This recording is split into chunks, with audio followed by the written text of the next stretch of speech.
Assalamualaikum warahmatullahi wabarakatuh. Salam sejahtera untuk kita semua. Halo Sobat Logis dan Gamblang. Kami podcast Telco Update, Jembatan Stakeholder Telekomunikasi, akan mengajak Anda membahas pertelekomunikasian Indonesia secara logis dan gamblang. Kami bercerita, silakan Anda berkomentar. Sudah hadir bersama saya, Direktur Utama Pasifik Satelit Nusantara, Pak Adi Rahman Adiwoso, Pak Adi. Dan juga ini teman baiknya yang lama, guru saya, Profesor Jamari Sirat, Ketua Dewan Penasehat Yayasan Pelatihan Pengembangan Telematika Indonesia. Pak Adi, maaf datangnya jadi ngeganggu waktunya sedikit nih Pak. Nggak apa-apa. Pagi-pagi. Ini bertemu dari tahun berapa nih Prof? Udah lama banget. Ya masuk di pokoknya masuk ke Telkom, ke Postal aja. Masuk ke 91 ya. 91-an. Ya. 91 sama Pak Iskandar kan ada bentuk itu. Ya, PSN. Tapi sebelumnya udah masuk sebelumnya udah lama. Ya. Pak Adi, jadi ini kita ngobrol seperti ini Pak Adi karena awalnya kan dulu dipicu sama saya obrolan diskusi saya dengan Prof tentang Starlink awalnya gitu kan, rame-rame seperti itu. Lalu kemudian Prof bilang, wah ini satelit nih yang akan bisa mengkomentari seperti ini. Makanya kami undang Pak Adi nih. Pak Adi, seperti apa bisnis satelit sekarang, tapi itu PSN, kondisinya saat ini ya Prof ya? Seperti apa sebenarnya Prof? Apalagi seperti kemarin rame banyak jasa layanan baru dengan cara yang mungkin sedikit berbeda ya Prof ya? Seperti itu. Mana Pak Adi? Ya. Nah, selamat pagi. Pagi Pak Adi. Selamat pagi Prof. Teman lama. Jadi kalau mengenai satelit itu agak lebih berbeda dengan telekomunikasi GSM dan segala macamnya. Kita mau tidak mau harus mengikuti aturan internasional selain aturan dalam negeri ya. Ya jadi ya, dan juga memang satelit ini kalau sejarahnya tahun 75 itu Palapa itu ya. Kalau zaman dulu kita selalu bicaranya mengenai Palapa itu adalah satelit dunia nomor 3 di dunia ya. Tapi waktu itu saya masih muda sekali jadi nggak ngerti apa tuh tujuan dan maksudnya Palapa ya. Jadi waktu itu saya cuma pasang-pasang stasiun bumi, bikin satelitnya. Tapi setelah lama-lama saya mengerti apa yang pesan dari Palapa. Jadi sebelum ada Palapa itu, Indonesia itu sangat susah berkomunikasi. Adanya HF, tidak ada televisi nasional, tidak ada radio nasional. Sehingga semua kebijakan pusat itu lama sekali sampai ke daerah. Sehingga rentan sekali NKRI itu menjadi satu. Jadi tujuan Palapa A1 itu adalah memperkuat dan memperkokoh NKRI. Dengan menyatukan informasi, TVRI jadi nasional, RRI jadi nasional. Dari Jakarta Pusat, Presiden, Gubernur, Bupati itu bisa langsung komunikasi. Nah, jadi kalau kita sekarang anggap itu mudah ya. Iya. Karena kebetulan mertua saya pernah jadi menteri zamannya sebelum ada satelit itu harus ada kayak KTP. Dilipat 3 karena kemudian waktu beliau meninggal minta dikubur di Kalibata, jadi saya terpaksa bongkar-bongkar filenya. Itu ada diperankan namanya, jabatan menterinya, terus di bawahnya ada untuk semua gubernur, wali kota, pimpinan daerah ini dikenakan adalah ini adalah menteri ini dan mohon dibantu. Jadi saya pikir pada waktu itu menteri ke daerah aja tidak dikenal itu ya. Jadi ada ID-nya gitu. Jadi, waduh, jauh sekali ya dengan sekarang ya. Menteri kita lihat di televisi tiap hari. Wajahnya aja udah langsung di detik.com, di Kompas semua udah ada. Jadi nggak asing. Jadi itulah makna dari kepentingan generasi pertama. Nah, generasi yang sekarang itu adalah kepentingan untuk menjadikan seluruh Indonesia ikut dalam dunia digital. Gap antara daerah-daerah perkotaan dan daerah-daerah desa-desa itu. Nah, sedangkan kalau tidak diadakan digitalisasi, akses digital network kepada semua desa, bayangkan berarti di Indonesia itu ada 2 aturan tertulis sama aturan online. Nah, jadi satu susah sekali jalannya. Jadi maka itu sekarang pemerintah dengan segala macam tata cara itu adalah mencoba menjadikan digital itu suatu peran sehari-hari di seluruh lapisan masyarakat. Jadi tujuannya beda, tapi Satelit sendiri itu jelas salah satu fungsi untuk memecahkan masalah-masalah yang remote area yang tidak terkoneksi dengan terestrial dan lain-lainnya. Jadi itulah fungsinya. Nah, tapi untuk Indonesia itu satelit itu sangat penting. Satelit itu Indonesia itu geografiknya susah sekali. Saya tadi pagi baru baca di Bisnis Indonesia, Palaparing banyak kapal-kapal liar parkir, nyangkut, ya kan? Jadi even yang fiber aja juga punya masalah. Nah, GSM saja juga harus ada konsentrasi penduduk. Kalau ada dusun di daerah terpencil hanya penduduknya 20-30 ya nggak akan terjadi. Jadi dan itu banyak, kalau saya suka diving di pulau kayak kecil tuh banyak pulau-pulau yang ada satu pulau isinya cuman 25 kepala keluarga. Tapi 15 rumah, 20 rumah paling banyak. Nggak mungkin dengan tata cara ekonomis lainnya tidak mungkin lah. Jadi memang negara kita satelit itu sesuatu yang dibutuhkan forever ya. Nah, apakah nanti persentasenya mengecil, tapi datanya naik terus nih, nggak pernah turun, naik. Karena memang kebutuhan geografisnya ya, secara geografisnya. Nah itu kan saat kita bicara satelit telekomunikasi, tapi satelit itu juga sekarang itu tidak dipakai hanya untuk telekomunikasi.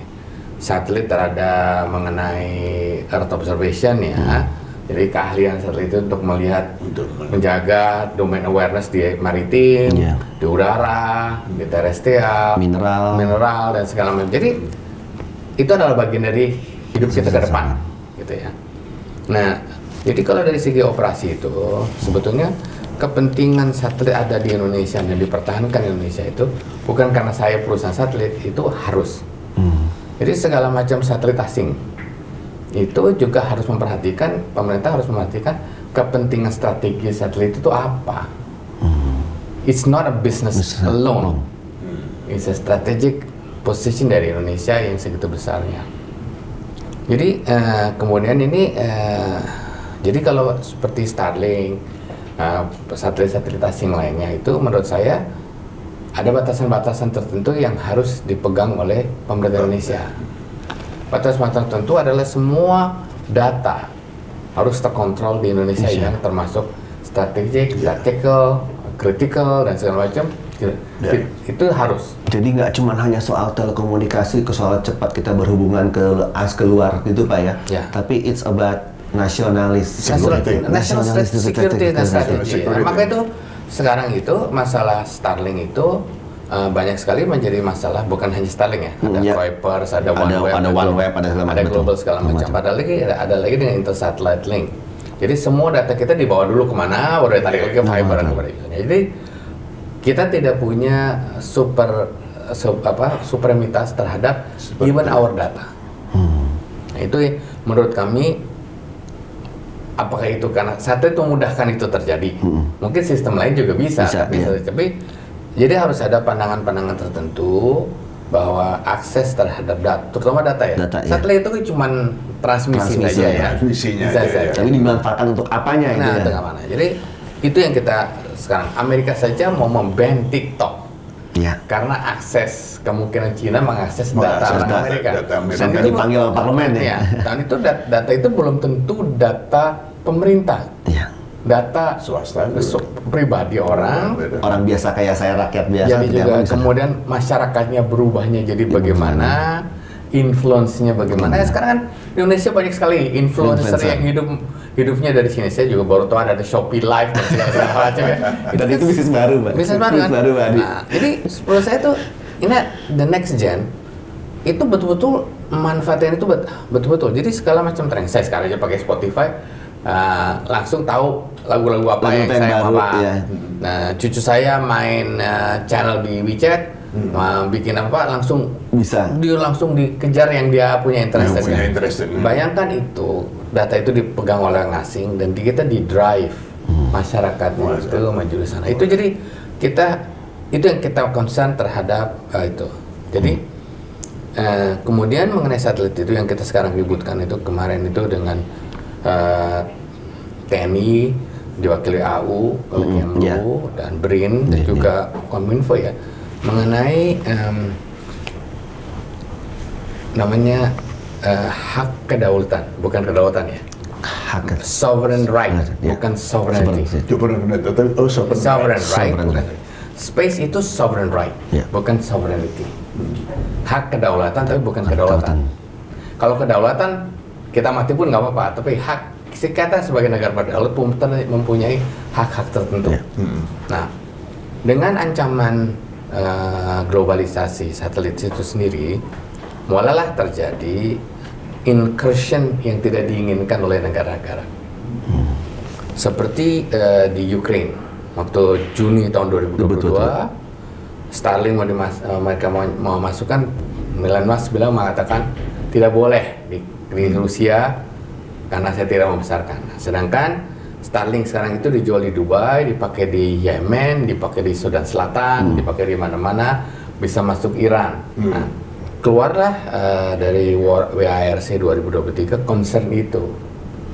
Sehingga di WARC 2027 ini ada namanya WP4 khusus mengenai membicarakan mengenai gimana akses global akses global ini bagaimana. Ini udah mulai banyak. Kita lihat Brazil sudah mengatakan saya mau BNX.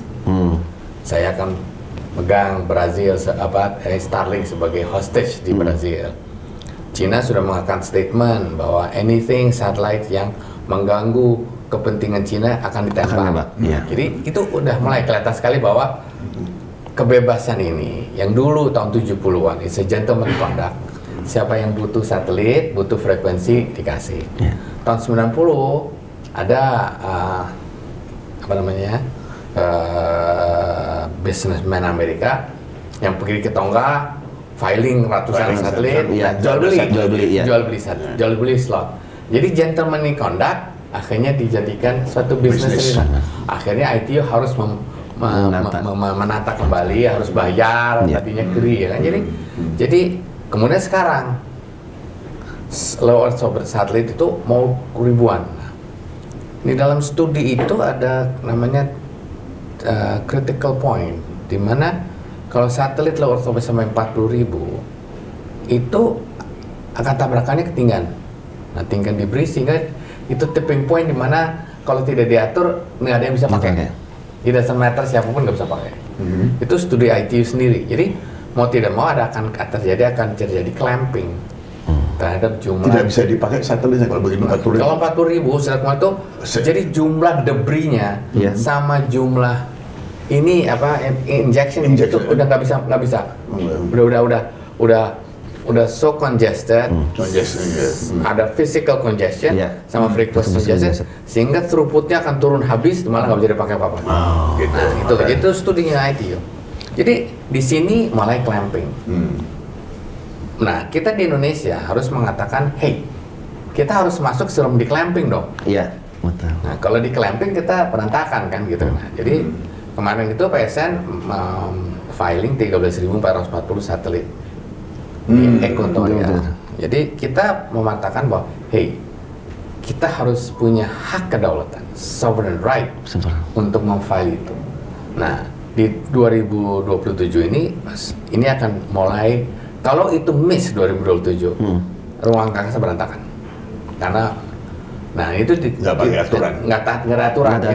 Jadi gentleman conduct, dibisniskan. Sekarang karena teknologi dipaksakan karena mereka lihat bahwa semua digital. Jadi deterioration dari ini, nah ITU kan dulu mengatakan saya kasih jalan, ya you can adhere or you can silakan memakai atau tidak memakai. Ini sekarang agak terpaksa, harus ada aturan. Nah, itu keluar namanya explicit agreement sama implicit agreement yang akan diperjuangkan di 2027. Explicit agreement itu mengatakan bahwa suatu negara yang tidak mau ditransmisi, dia bisa mengatakan saya tidak mau ditransmisi oleh sistem Anda. Jadi sistem Anda harus mati. Bisa punya hak jadi satu. Itu namanya explicit agreement. Kalau kita tidak menantang explicit, kita mengatakan negara kita adalah implicit, ya silakan aja. Nah, itu yang diperjuangkan sekarang. Harus oleh Kominfo, oleh TNI, oleh Kemlu, sampai kita. Karena ada strategic value terhadap hak kedaulatan kita. Itu yang penting ya Pak ya. Jadi inilah dasar-dasar kenapa sekonyong-konyong kami dari dunia satelit dengan BRIN, Kominfo, dan karena Kominfo kan atur frekuensi. Iya. INASA, Indonesian National Aerospace Agency, itu mengatur physical, Pak. Oh, oke.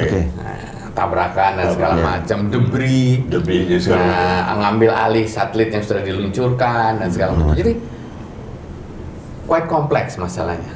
Nah, kita mengerti bahwa teknologi itu masih cukup jauh untuk kita raih ya, tapi effort kita di dalam waktu 5-10 tahun datang itu mau tidak mau harus accelerate ya.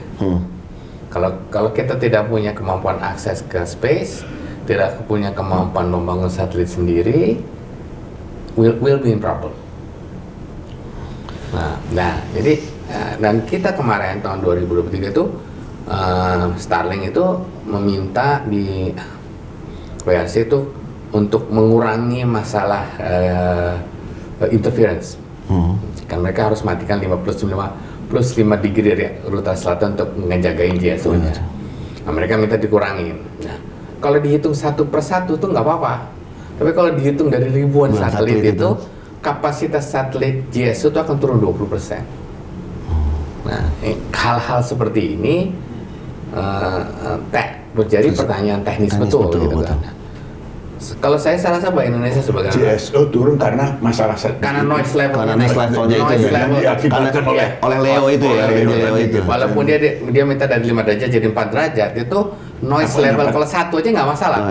Kalau ribuan, noise levelnya naik, Pak. Nah, si over ini 5 derajat itu apanya? Jadi kan dia kotor. Satelit Leo itu harus matikan plus di ini menjaga GSO-nya. Jadi bukan kita, GSO-nya.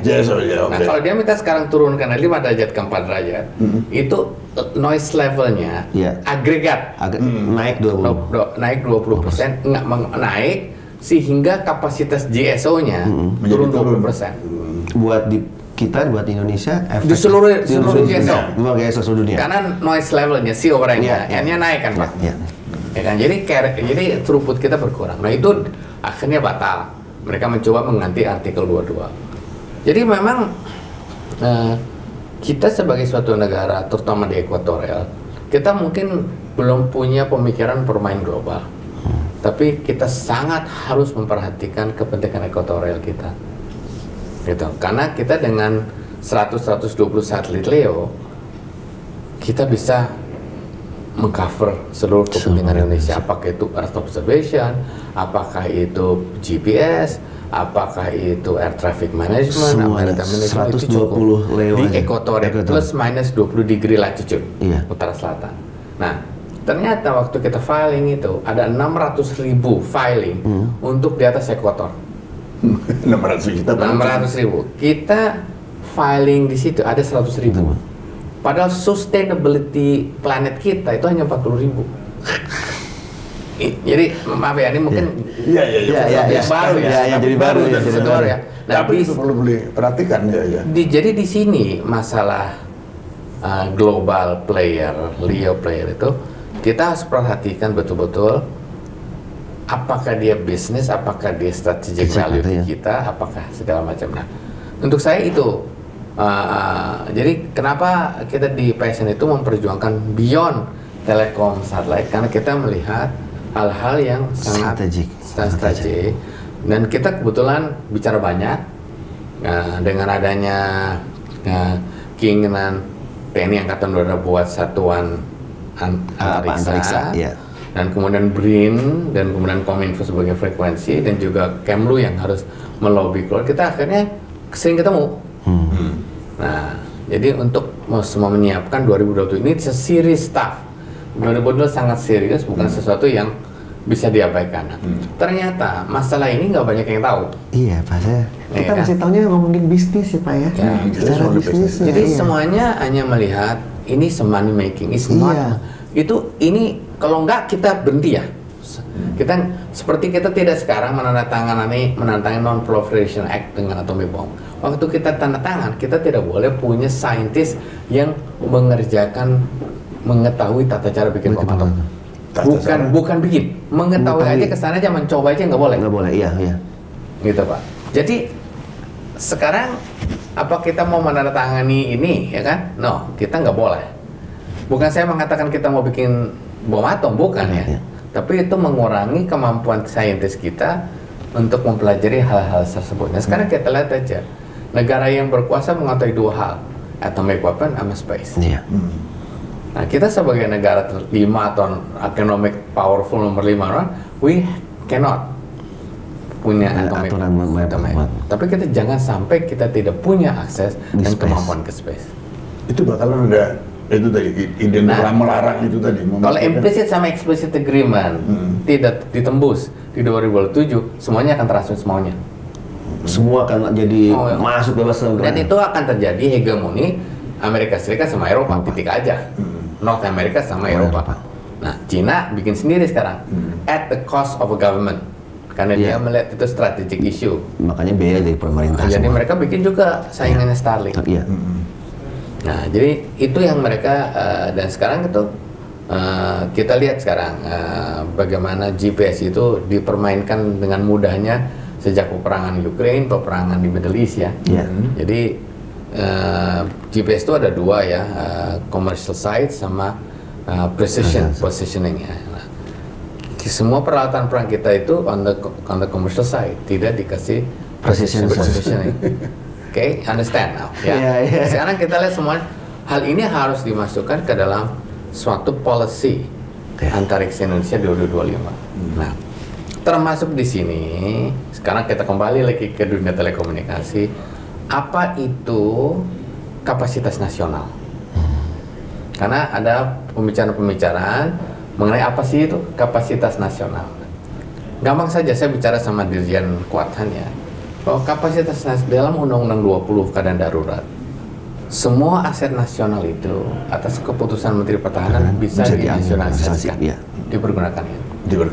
Jadi kita harus menyatakan bahwa kapasitas satelit nasional itu yang bisa dinasionalisasikan dalam keadaan darurat. Jangan ada pandangan bahwa karena ada kerjasama dengan Starlink, kerjasama dengan pihak lain itu bisa dinasionalisasikan. Jadi tabrakanlah dengan Undang-Undang 20. Kita memperjuangkan itu. Nah, itu again kepentingan strategik nasional. Ini yang kita nggak pernah aware Pak ya, bahwa satelit itu seharusnya bisa nantinya untuk kebutuhan kepentingan pertahanan kayak gitu Pak ya. Kalau ada bagaimana Pak? Sekarang aja kalau komunikasi, nah sekarang namanya network centric warfare Pak. Itu semuanya saya barusan baca dari malam gitu, iseng-iseng baca. Ternyata angkatan udara Pakistan itu lebih kuat daripada angkatan udara India. Walaupun India punya ratusan ribuan pesawat. Banyak. Ternyata network centric warfare-nya untuk Air Force-nya Pakistan itu jauh lebih bagus dari sana. So, network centric warfare itu multiplier effect terhadap kekuatan pertahanan. Nah, network centric itu adalah communication, command, control, intelligence, surveillance, reconnaissance semuanya. Itu semuanya 80% today satellite Pak. Apa? 80% satelit. Oh, 80% satelit. Air domain awareness. Nah, sekarang apa namanya kita namakan ADSB yang kita lihat di flight radar itu terestrial. Sekarang bisa diambil pakai satelit. So you don't really need to put base station. AIS, Automatic Information System untuk kapal juga lewat bisa satelit. Jadi domain awareness itu dari situ. Nah, ditambah dengan kemampuan terestrial dan segala macam. Jadi ini bukan telekomunikasi yang besar ya. Nah, ini dalam hal telekomunikasi ini ada data tadi disebut hal-hal tadi harus bisa dalam keadaan darurat dinasionalisasikan. That's an important one. Jadi saya melihat Starlink tapi harus ada clear batasan-batasan yang tidak akan mengganggu strategi Antara bisa dinasionalisasikan misalkan. Kalau tidak bisa dinasionalisasikan, malah sekarang Indonesia biasanya perang nih. Kita dalam keadaan non-blok, kita tidak memihak Cina, memihak Amerika. Tidak memberikan akses Amerika untuk mempergunakan fasilitas Indonesia. Diberhentikan kita. Diberhentikan. Nah, that's a problem yang kita akan hadapi karena kita non-blok. Non-blok itu Pak, kita tidak punya musuh, tapi kita juga tidak punya kawan. Ya. Nah, kan ya, jadi dalam hal ini memang Swedia aja udah ratusan tahun netral, sekarang terpaksa masuk NATO. Iya. Ya kan? Itu yang saya menjadi pertanyaan lucu juga. Iya kan? Swedia. Karena dia nggak punya pilihan, Pak. Nggak punya pilihan. Dan Finland juga nggak punya pilihan. Jadi satelit itu menurut kami itu jangan dianggap sebagai just a pure business. It's a dulu waktu Pak is strategic thinking dari political sana untuk mempersatukan NKRI. Sekarang political kita mau menjadi negara maju, perlu naikkan ekonomi growth kita dari 5% menjadi 6 sampai 7%. Caranya yang paling mudah apa? Menggerakkan yang paling bawah, mendabelkan pendapatan di desa 2 kali lipat, jauh lebih mudah dari menaikkan 2 kali lipat di Jakarta, ya kan? Jadi itu yang strategic value dari segi NKRI dulu, ekonomi kita. Tapi di sini ada satu ketahanan nasional yang kadang-kadang lupa. Pak, mungkinkah ini secara bisnis Pak ya, ekonomi war gitu Pak ya, bahwa masuknya asing itu justru nanti melemahkan ekonomi bisnisnya dari yang pemain-pemain lokal gitu Pak? Sekarang kan kita mulai maju ya Pak ya, kita sekarang mulai mineral kita hilirkan, langsung protes. Ya, it's an economic colonialism yang baru kan, you are not allowed to grow. Kita sekarang sawit, kita produsen minyak nabati terbesar di dunia. Nggak bisa kalah karena soal penanganan lahan segala macam. Peanuts oil, rapeseed oil, itu semua udah kalah. Minyak goreng sawit itu yang paling murah di seluruh dunia. Nah, kita sekarang ada deforestation dan segala macam. Padahal itu dulu Laut Tengah, Middle East itu sebelum adanya perang kapal-kapal tahun 1500 itu hutan tuh. Gundulnya tuh bikin kapalnya orang-orang Belanda, Spanyol, Prancis, Inggris gitu kan. Itu kan deforestation terjadi 500 tahun yang lalu. Nah, sekarang baguslah kita deforestation. Saya juga tidak mengatakan kita harus deforestation semua gitu ya. Tapi kan ada certain economic value yang kita perlu dapatkan, tapi juga kita maintain environmental position kita. Jadi kita lihat, kita mau maju dikit-dikit dengan tata cara sekarang, maaf aja ya, kayak ISO dan segala macam, it's a very good governance. Tapi akhirnya lu bayar untuk cari kertas. Ya kan? Jadi menurut saya hal-hal tersebut harus dimulai dipikirkan secara benar bahwa Indonesia itu mulai punya kemampuan dan kita pasti dijaga. Gitu, pasti dipersukar. Jadi sekarang kalau kita mau bikin roket, kita bicara sama Brin. Dulu kita boleh dapat fuelnya dari Cina. Ternyata fuelnya namanya oktannya, ISP namanya specific impulse ya. Itu dibikin sedemikian sehingga kita tidak bisa keluar ke atas ya. Jadi kembali ke dunia ini bahwa kita harus punya akses ke space. Kita harus punya kemampuan space. Bukan karena kita gagah-gagahan lagi, it's done. 50 tahun yang lalu, 70 tahun yang lalu ya, Kennedy, I want to go to the moon, karena Rusia sana, that was harga diri. Kalau kita sekarang enggak, bukan harga diri, itu bukan. Jadi ini yang sangat perlu mendapatkan, maka itu kita sekarang sibuk dengan namanya Space Policy 2045. Ini lagi didorong sama PSN untuk itu. Didorong sama BRIN, dorong kita semuanya untuk mengeluarkan Space Policy 2045. Dan Space Policy itu termasuk Space Policy mengenai telekomunikasi berdasarkan komunikasi. Nah, ini yang harus dipikirkan bersama-sama. Saya juga setuju bahwa price has to go down. Nah, saya katakan saja, kita punya satelit yang akan kita luncurkan Nusantara 5. Itu ada Euroconsult Market Study ya, yang terkenal untuk satelit itu Euroconsult di base di price itu. Kita tiga yang termurah di dunia. Satu yang paling murah di dunia adalah Starlink, kedua Viasat, kedua Nusantara 5. Dengan catatan, Starlink mendapatkan semua frekuensi yang dia minta.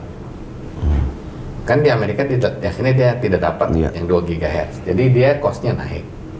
Dan dia akan dapat tantangan dari bermacam-macam frekuensinya. Jadi minta frekuensi GSM untuk dia, betul frekuensi ini ya kan ya, karena nggak sendiri kan tidak mungkin. Jadi kita lihat cost-nya. Viasat itu murah, tapi dia rata.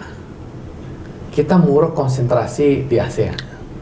So very focus. Nah, kita buka. Semuanya bisa pakai. Dari dulu begitu. Iya, karena kita nggak pernah melihat. Kita nggak pernah pelajari dari awal dulu baru kita pasang dulu baru pelajari. Betul.